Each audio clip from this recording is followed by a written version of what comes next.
Magandang tanghali, kumusta po? Narito po ulit ang update natin para sa lagay ng ating panahon.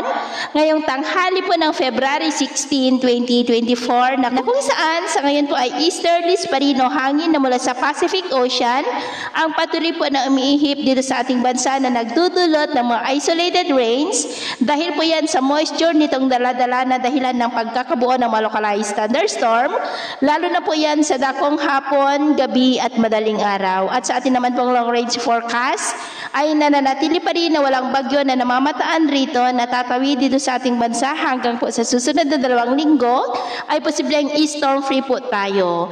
At sa lagay ng ating panahon, ngayong tanghali ay maayos ang panahon sa malaking bahagi ng ating bansa pero may tsansa pa rin ng maulap na kalangitan na may mga pag-aambon dito po sa ilang bahagi ng Cagayan Valley, Camarines Norte, Calapan, Pola, Oriental Mindoro, Aklan, Capiz, Argao, Bohol at posible ang malalakas na ulan dyan po sa may Caraga, Northern Mindanao at ilang bahagi po ng Davao Region na posible ang magtuloy-tuloy ang mga pag-ulan hanggang po sa susunod na mga oras, lalo na po dyan sa Mindanao, kaya mag-ingat po tayo sa posibleng banta po ng mga pagbaha at pagguho ng lupa.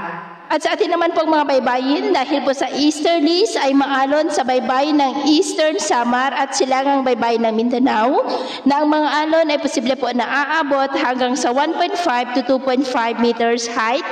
Iwasan po muna natin ang papalaot dyan po sa mga may kulay pula para mas makaiwas sa mga sakunang pangkaragatan. So ito po ang latest update natin sa araw na ito. At ako po muli si James na nagsasabing sa kahit anong pagsubok na darating sa ating buhay, huwag na huwag po tayong mawawalan ng pag-asa. Thank you and God bless.